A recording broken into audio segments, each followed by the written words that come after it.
Good afternoon to all of you. My wife basically says that I can't keep a job. That's her explanation for all these different roles. Let me thank a few people in addition to John. Sally Benson and Arun Sundaram just walked in, the co-directors of the Precourt Center, and both real experts in carbon capture, so I'm a bit intimidated on the technical side. David Hayes, a colleague at the law school, most recently the Deputy Secretary of the Interior and Chief Operating Officer at Interior. David knows about federal land, so I better not blow that. It's a big audience, and all the rest of you know a lot more on the technical side than I do, but I do know a little bit about the policy and finance dimensions of clean energy, and that's what I want to talk to you particularly about in the context of carbon capture. So we are here motivated by one of the great existential challenges of our time, which is how do we deal with this odorless, colorless, transparent gas, which they've changed in this slide, called CO2. And let me start with two ways that I don't think we should get at this carbon dioxide problem as it manifests itself in climate change.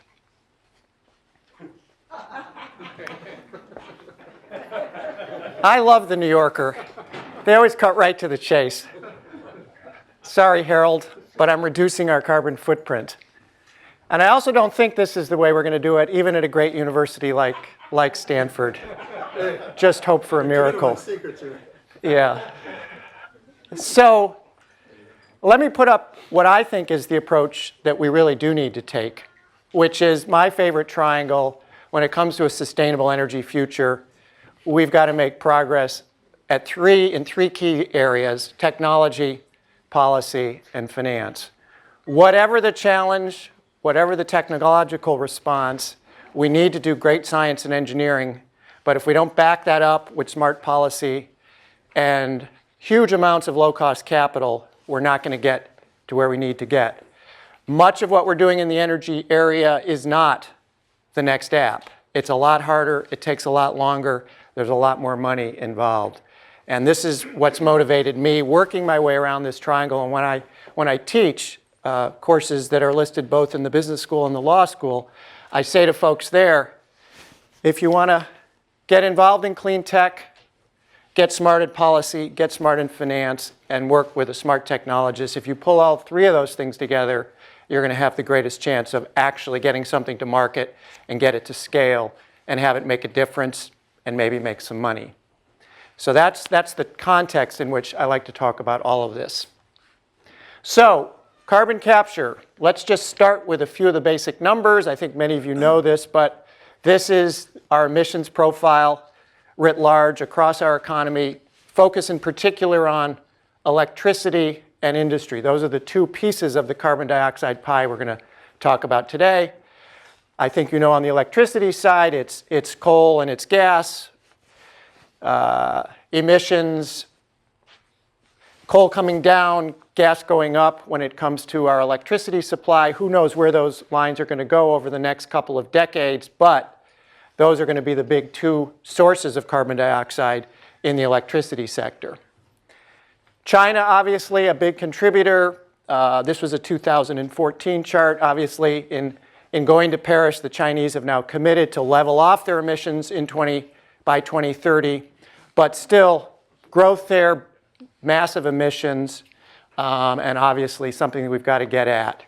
India, coal, far and away the largest contributor there. But look at number two. It's petroleum. It's petroleum that's used in essentially diesel generators. That's a very big chunk of their carbon emissions profile. So these are the emissions we need to be looking at. Again, it's the power sector. It's also the industrial sector. California is an interesting case.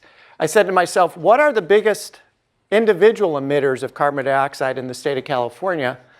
And what you get to quickly is transportation, but look at power and industrial. And then if you look at the top individual emitters, it's not power generating plants. It actually turns out to be refineries.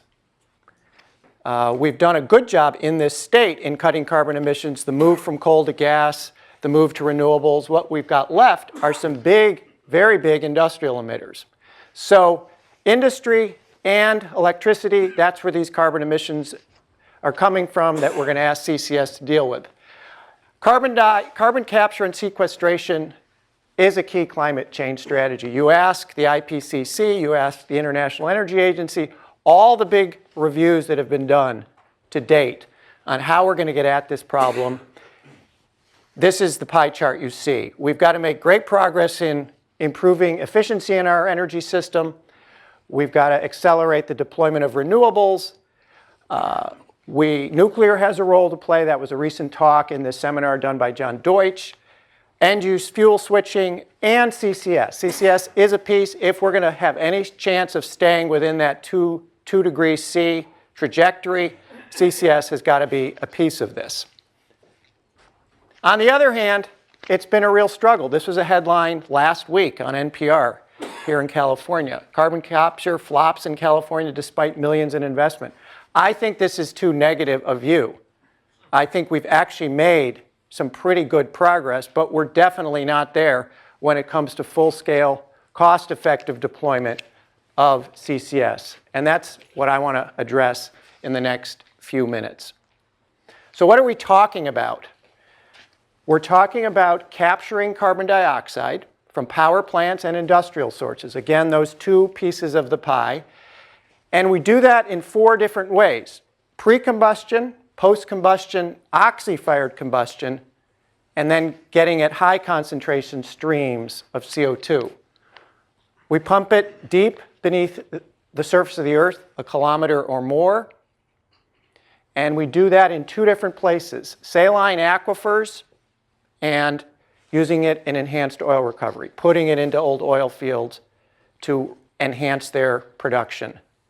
So that's kind of the technology in one slide. And what I want to do very quickly is walk through those 4 top bullets and then start to talk about the policy and finance dimensions. So pre-combustion, take coal, gasify it, you've got a CO2 stream, and then you've got a hydrogen stream. Use the hydrogen stream in a combined cycle gas turbine and make electricity.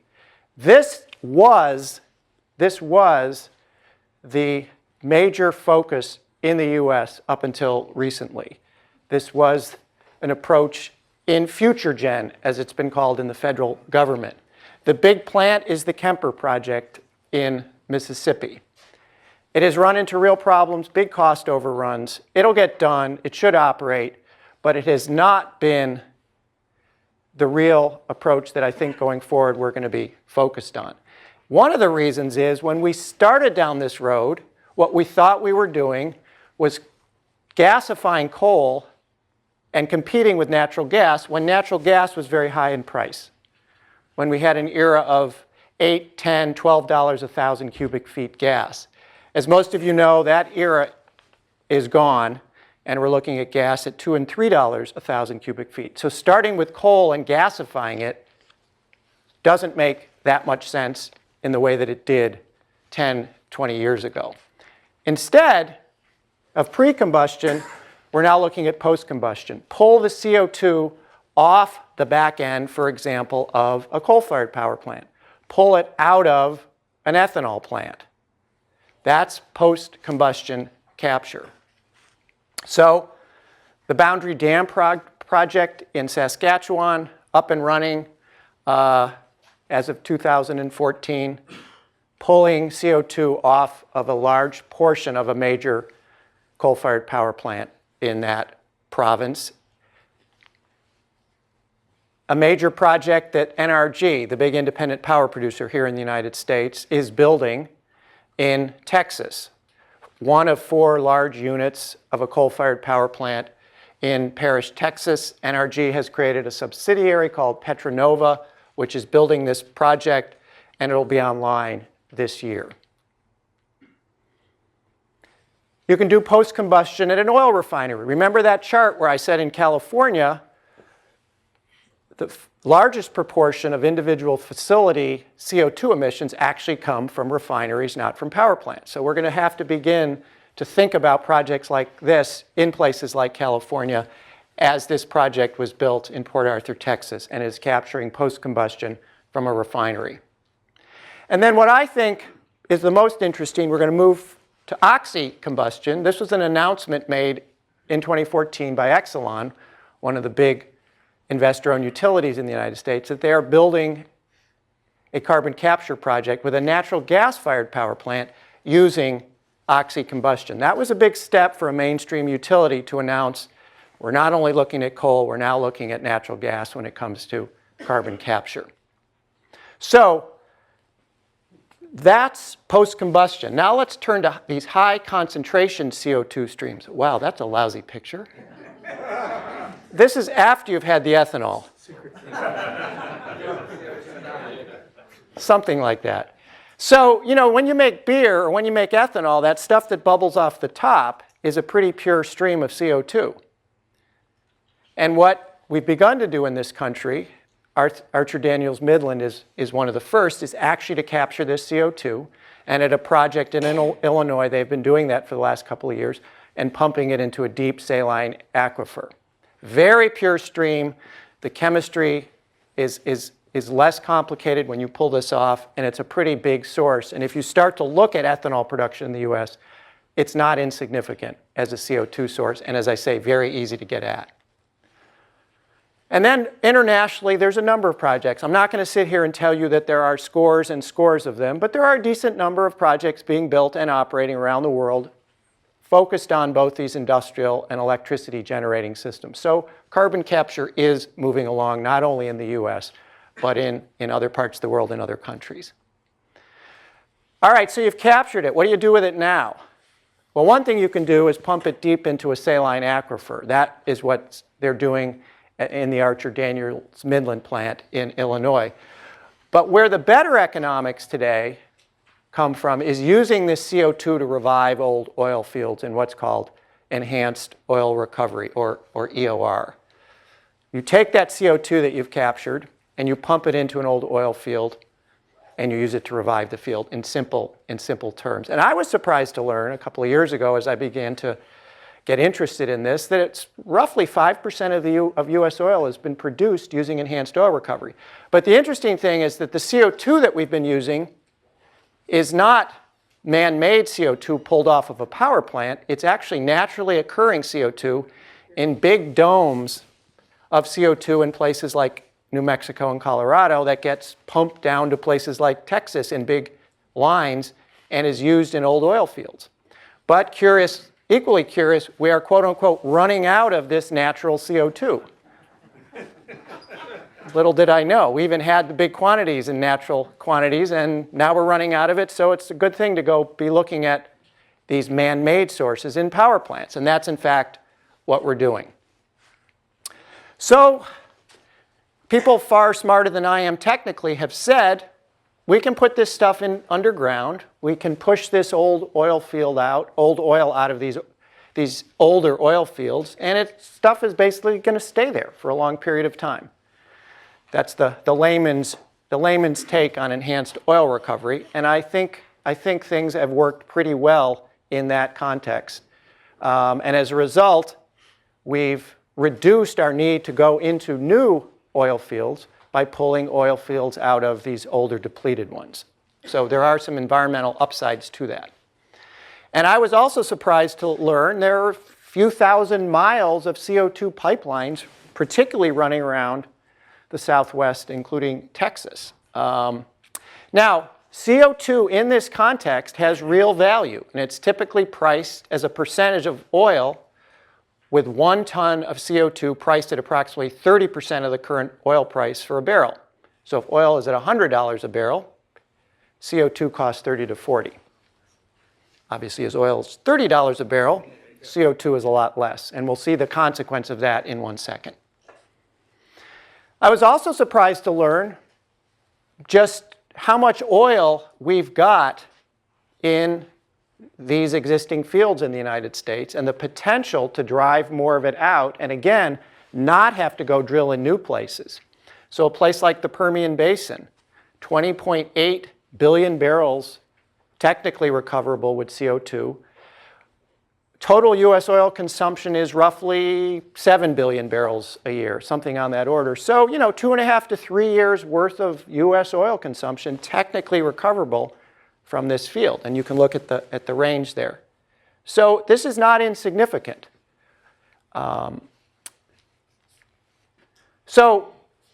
But people will frequently say, well, wait a second, we're taking CO2 and we're putting it in the ground, and then we're driving out oil, and we're going to burn this oil, and we're going to put CO2 back up into the atmosphere. And you sort of say, what are we doing here? I took the qualitative approach to this, and I said, all right, let's look at two scenarios. One, you burn coal in Texas, and you put it up in the atmosphere. Meanwhile, let's pick tar sands up in Alberta. You mine the tar sands. You produce this substance called bitumen. Some CO2 is released. You refine the bitumen with hydrogen, itself produced from natural gas, where CO2 is released. To produce oil, CO2 released. You burn the oil, and the CO2 is released. Two different CO2 contexts. But what if you burn coal in Texas, and you captured that CO2, you ran it in one of those existing pipelines, you injected that CO2 to revive an old Texas oil field to produce CO2, and then, of course, that CO2 is released. I think if you run the numbers on those two, the latter is, in fact, as I've got it here, a greener approach to meeting those kinds of economic needs. Now, I'm sure there's people more technically capable than I am that will poke holes in this, but I think this is basically right. Now, there's a third scenario. What if you cut down yellow pine trees in Georgia that have been growing, you pelletize that, you combust that in a biomass power plant with carbon capture, and you sequester that CO2 in a saline aquifer? This is not prehistoric CO2. This is not the stuff that's been underground for millions of years. This is the CO2 that's been circling around the atmosphere through these trees for multiple generations. And the argument goes, and I think it's technically correct, that this is in fact a negative emissions technology. You're actually pulling CO2 out of a current cycle of CO2 in the atmosphere and sequestering it underground. So unlike solar and wind, where you've got a zero CO2 context, this is a negative emissions one. So there are in fact these negative emissions technologies that people are talking about. Pulling CO2 out of the atmosphere and sticking it in cement or putting it in plastic.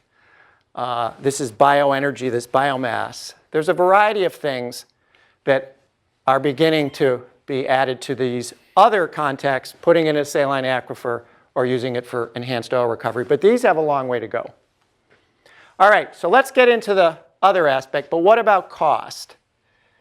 The Boundary Dam project up in Saskatchewan, this is what the president of the company said. The most expensive plant because it's our first.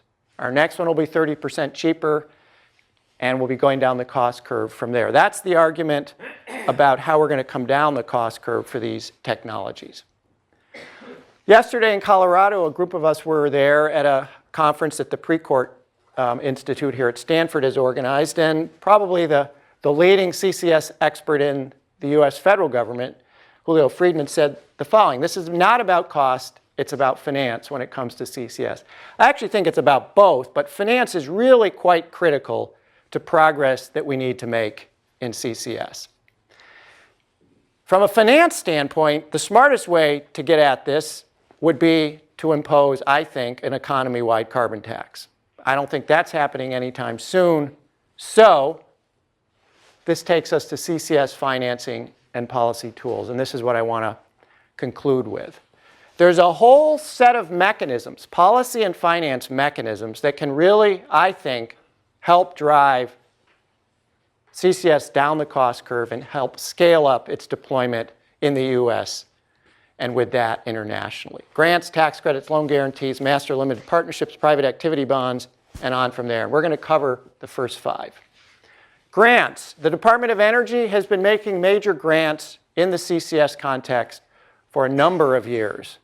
The project that I mentioned in Texas, for example, that got a large DOE grant. That's this NRG project. Another one that's still in the development stage, Summit Power, major grant there. So that's been an important element of getting these initial plants built. The ethanol plant in Illinois, again, Department of Energy grant money.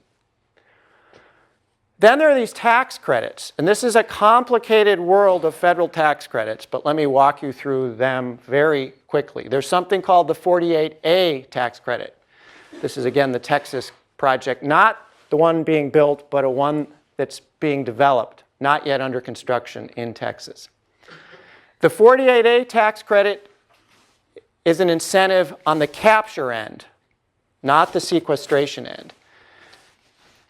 But it's been problematic. It has all sorts of issues relative to tax credits that we readily and in large quantities provide for solar and wind.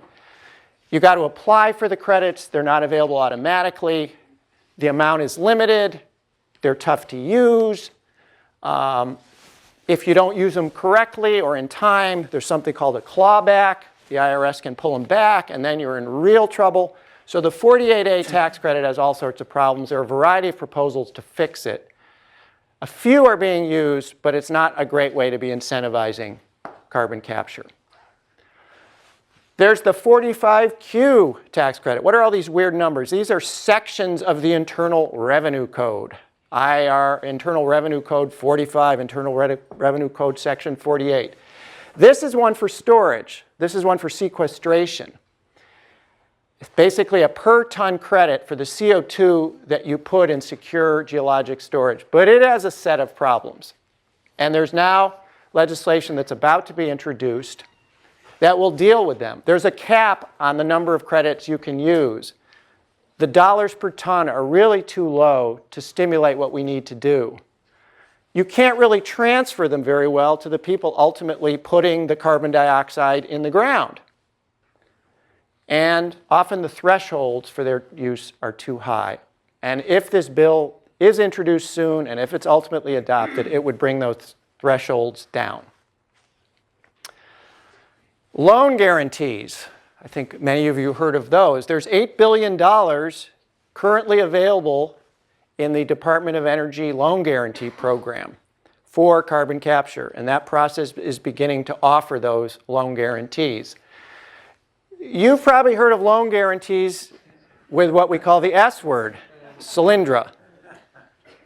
That was a real outlier. You probably don't know that a $450 million loan guaranteed was provided for the Tesla factory here in Silicon Valley. $450 million helped get the factory built, and it was paid back 10 years early. You probably don't know that there's more than 30 loan guarantees that have been issued, almost all of them quite successful. And in fact, I think you could argue that if your own investment portfolio did as well as this federal loan guarantee portfolio is doing, you'd be doing quite well. $34 billion portfolio, 2% losses to date. That's a pretty good record. We're not out of the woods. There's lots of things that are still working their way through the system. But this program, despite Solyndra, has a pretty good track record. And I think this $8 billion could be well spent in the carbon capture context. Master limited partnerships. Now we're really getting down into the complicated stuff. So it turns out that somewhere on the order of $500 billion worth of oil and gas pipelines in the United States have been financed using what are called master limited partnerships. This is a financing technique originally authorized by the Congress in the early 1980s. And it essentially merges, as this says, the tax benefit of a traditional limited partnership. That is just a single layer of taxation, as opposed in a corporate context where both the corporation and the individual get taxed, with the ability to issue stock. So it's a limited liability corporation that can also issue stock. So you could call up your broker today and say, I want to buy $5,000 worth of stock, they're called units, in an oil and gas pipeline. Curiously, when the law was written, renewables and lots of other things were excluded. In fact, there's this strange provision in the legislative history that says if it's a, quote, non-depletable resource, it doesn't qualify. Well, of course, a non-depletable resource is a renewable resource, although some of you know a Nobel Prize winner here at Stanford who told me one day that he can prove that the sun is a depleting resource, and he'd draw me the 5 billion year curve. I thought about taking that back to DC, but I don't think that would work well in the Senate Finance Committee. I think I would be thrown out on my ear. Anyway, so this proposal was put into legislation. It was introduced in 2012 just for renewables.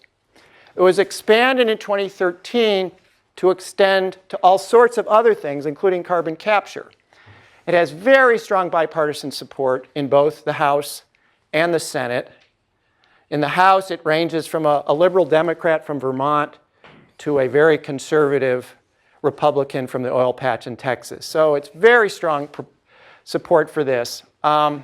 It got close in December when the renewable energy tax credits were extended, but they ran out of time and it was not adopted. It's going to be offered this week again in the pending energy bill.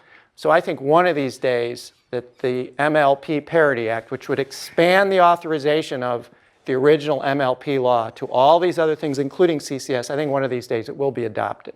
So that's another financing tool, policy tool for CCS. Finally, what city is this? Anybody know? LA. LA. I asked this in Washington and nobody knows. You know, I don't really remember this, but I guess LA had air that kind of looks like Beijing does today, back in the 1960s and 70s. Thank you, and 80s, for a long time.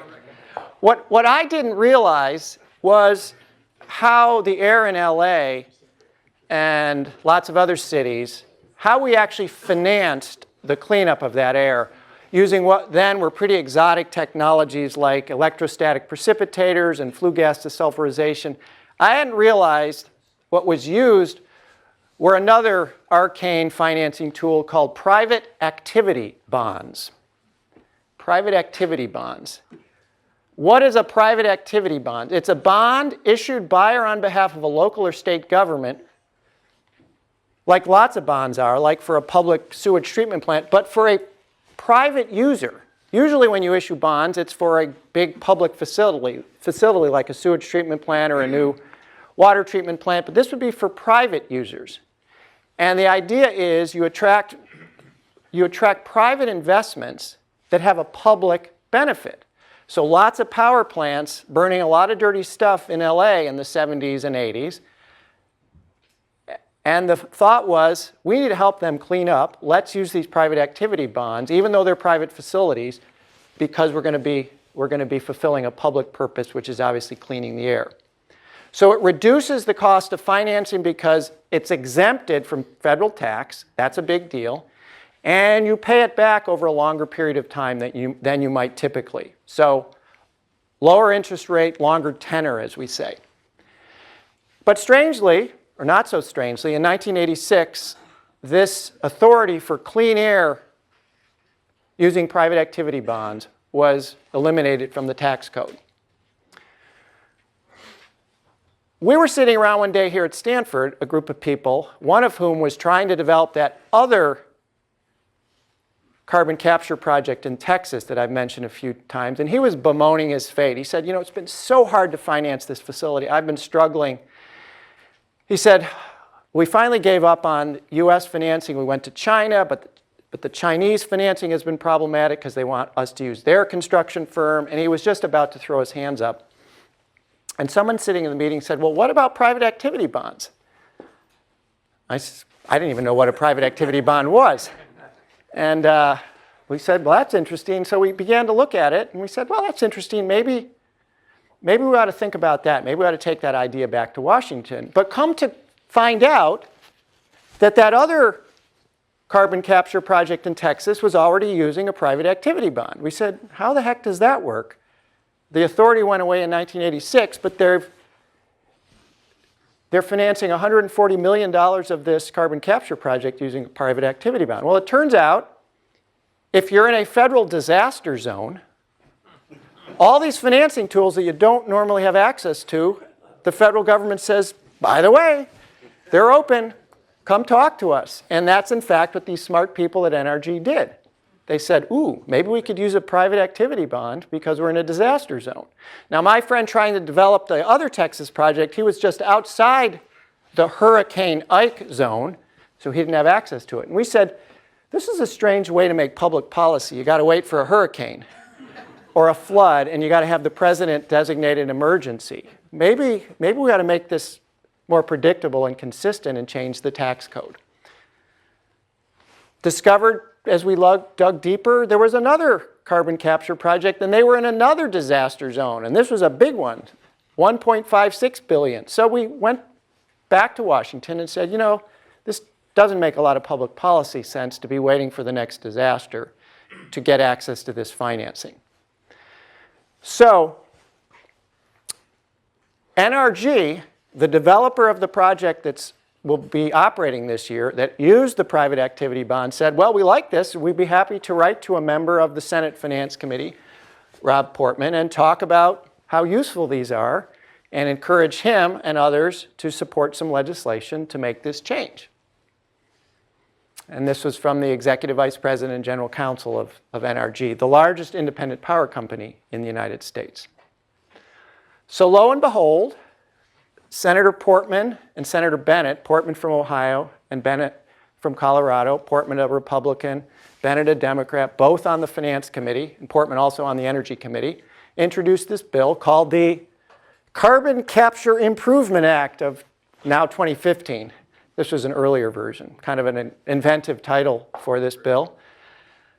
And here's the end of the story. The New York Times said, well, this is kind of interesting, kind of a back to the future approach to financing carbon capture. And it's moving. I can't sit here today and tell you it'll be adopted next week, but it's definitely getting some traction. So some key points, it would only be permitted for facilities that capture CO2. You couldn't finance an entire power plant this way. It would be for the piece of the power plant that actually captured CO2, and you also had to ensure that this CO2 wasn't captured and then somehow released down the road, but it actually made it into geologic sequestration. As with the way we use private activity bonds today for solid waste facilities, you've got to capture a fair amount of the emission in order to be able to tax-exempt finance the entire project. And if it's below the 65% cutoff, then it's pro rata. So if you're only going to capture 25%, you only get 25% in terms of the tax incentive. So it was one of these interesting ideas that kind of occurred based on a real life situation, and it was exciting for me to be able to say, let's go back to DC and turn it into something real. And as I say, I'm relatively optimistic that this, the Master Limited Partnership Parity Act, which would have much broader ramifications, particularly for renewables, plus some of these fixes to tax credits, plus the grant programs, plus the loan guarantee programs, we'd have a pretty good set of tools in the federal policy/finance toolkit to move carbon capture along. So, how does this help make CCS economic? Let's quickly look at two cases. One with $80 a barrel oil. This was a case we ran not too many months ago, actually. And the column on your left is a new combined cycle gas turbine with no CCS. $55 per megawatt hour, 5.5 cents per kilowatt hour. The middle case is a combined cycle gas turbine with 90% capture, and then a coal plant with full CCS, a retrofitted coal plant, and again a 90% capture. You can see the difference in price between those three. A combined cycle gas turbine today is really pretty cheap. You start installing capture on either on that gas turbine or on a coal plant, it goes up a lot. 9.5 cents, 13.4 cents. But what if you can sell the CO2 at $80 a barrel, brings the combined cycle gas turbine down quite a bit, and it really brings the coal plant down because you're you're capturing so much CO2 and selling it for a pretty competitive price. And then what if you can get access to these private activity bonds? You actually end up in a place where the coal plant, 90% capture, is cheaper than the combined cycle gas turbine with no capture. So from an economic perspective, it's pretty compelling. And certainly from a climate perspective, it's quite compelling, given the amount of CO2 you're capturing close and leaving you at close to zero emissions. But here's where it gets tough. Put oil at 40 bucks a barrel.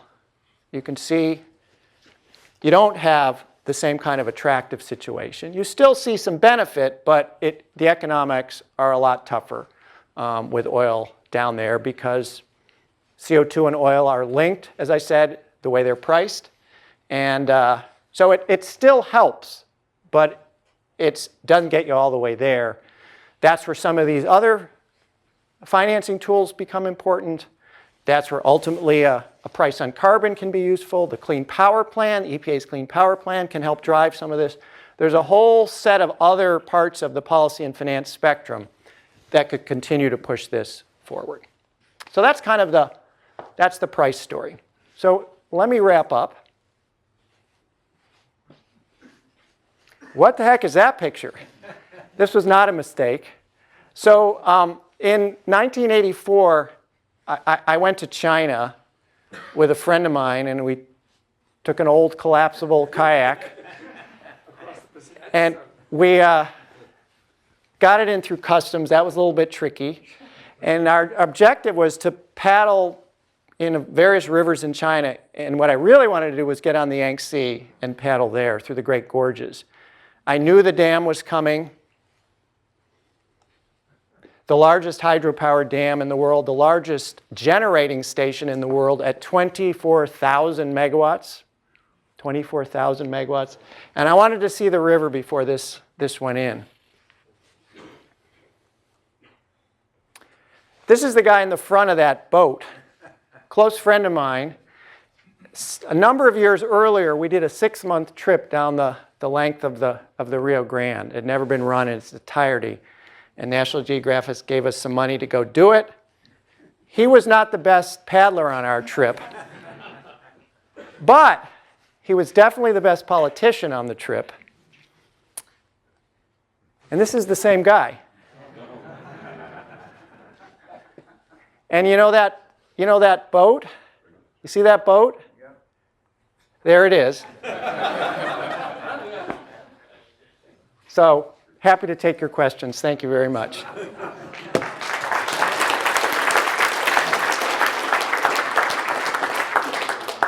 Dan, that was great.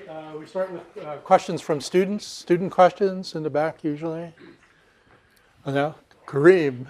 Aha. What a surprise. Yeah. Just a clarification question. So the PAB bond that you're talking about, does that apply for natural gas and coal? And it also applies to all the capture technologies, so pre-combustion, post-combustion, and oxy? Yes. As far as the bill is introduced? Correct. Okay. If you capture it and you meet the terms of geologic sequestration, either saline aquifer or enhanced oil recovery, you should be able to use that financing technique. Good question. Yeah. Students. I used to be a student. UMC. Let's see if we can get a couple more students. Yeah. Sure. Yeah, so you talked a lot about federal policy. Are there states that are taking steps to help finance this stuff? Well, it's a great question, and there's not a lot at this point, but there are some states, Wyoming, a couple of the states where there's lots of coal power plants. There's certainly some things that public utility commissions have been doing to help accelerate this. There has been quite a bit of discussion about whether carbon capture ought to be added to state renewable portfolio standards. They ought to be called state clean energy standards. That's quite controversial. But I think that's something that's been discussed. So I won't sit here and tell you there's been a huge amount of activity at the state level, but I think you're going to see it increasing, particularly in places, as I say, where coal power, where natural gas-fired generation is a major component of the electricity mix. Looking for another student question?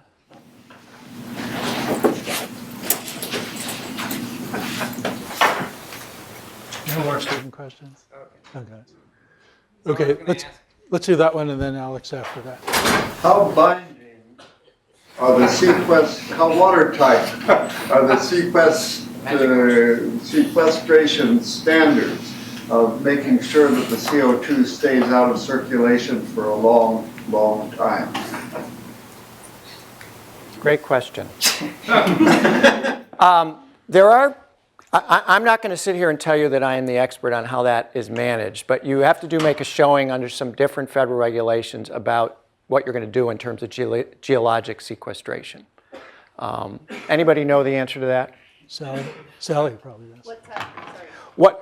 What governs from a technical standpoint? What do you have to prove about the CO2 staying where you put it? You have to prove you have a good seal. Good seal.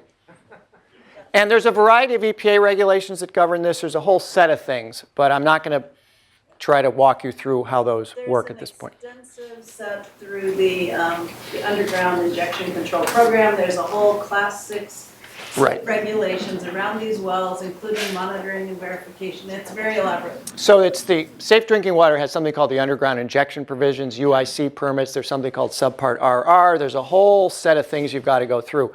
Those in and of themselves have some controversy around them, but I think EPA has done a pretty good job of setting up that program to give people decent assurance that what you put in the ground is going to stay there. Okay, Alex. So, well, if you look at Aliso Canyon, we actually don't have a very good record in California being able to keep anything underground. It's a subject for a subsequent seminar. Yeah, so One accident out of, probably 50 or 60 years. So what's Aliso Canyon, just so folks Aliso know? Canyon, you probably don't know, is leaking Porter. methane. Oh, the current one. Yes. Yeah. Quarter rent. Right, I know it as Porter Ranch. But it's Porter only a Ranch, which quarter is of in our the- normal leakage. That's what the state tells us. A quarter of the carbon that's being Yeah. emitted, so it's And- gigantic. Right, it's gigantic. So my question is, the private activity bond, for instance, is a good idea. It's a public good.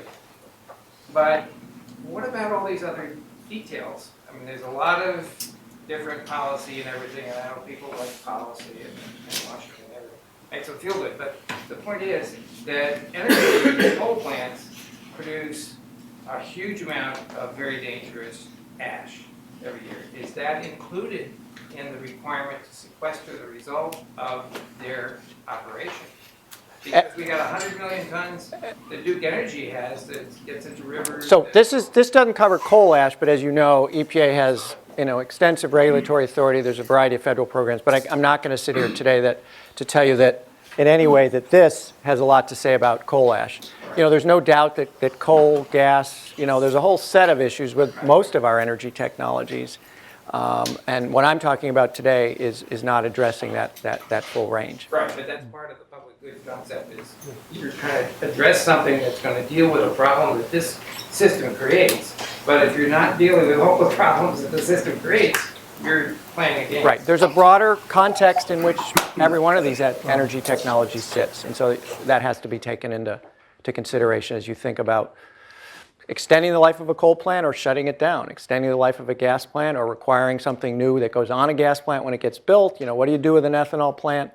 Obviously we have issues around citing renewables. There's a set of things, as you know, with every one of these energy technologies. Don't they have to go through an environmental impact statement? Oh, before they absolutely. construct? So it should conceivably get in there.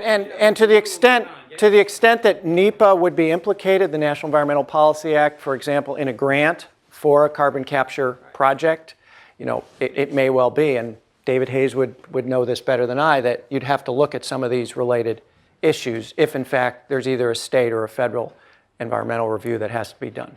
David, did you want to say anything on that? No? Okay. You have to seek advice from your attorney. Let's go here and there, and then I think we're out. Sir? certain geological formations are needed or are preferable for the sequestration, and are they widespread throughout the country?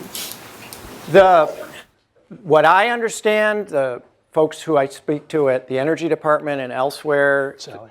and Sally knows this well, yeah, there are a variety of geologic settings that are appropriate for this. It's a pretty big opportunity spatially and in terms of the volume of CO2 that you'd need to sequester, and there's places where you wouldn't want to put it. And I think between the U.S. Geologic Service and DOE and experts like Sally at universities like that, we have a pretty good handle on where you'd want to put it and where you wouldn't. Okay, last question back here. So, given all these financing techniques require a revenue stream to either service the debt or whatever over time, clearly it works with the oil recovery because you've got a price. Are there other sources of revenue if you're either in a region where oil recovery is not really there or whatever? Are there other potential revenue streams in addition to oil recovery that might be used to service the debt? At this point, there are very few, and that becomes the challenge. The only, today, larger volume economical use of CO2, or a way to pay for carbon capture like this, is in the enhanced oil recovery context. If some of these other uses of CO2, as I've said, cement production, there are a couple of startups that think you can sequester it in cement and, derive revenues from that context, or put it into plastics. If we set a broader CO2 limit in this country, if we put a tax on carbon emissions, you drive those economics. But that's the big challenge. You've asked the exact right question.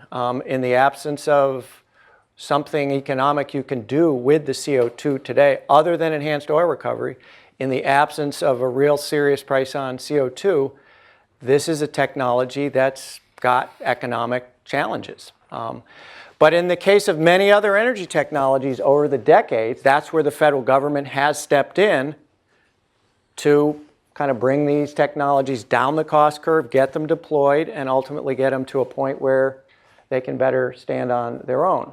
But even our well-developed technologies today that have been powering this country for decades and decades still enjoy various kinds of federal support. Look at nuclear, look at coal, look at gas, look at a variety of things. So it's not a simple situation, but I think it's one where we're taking some at least decent steps so far to drive this into a more economic posture. Well, we're just about out of time, so thanks for a spellbinding talk, and thanks to the audience. Thanks.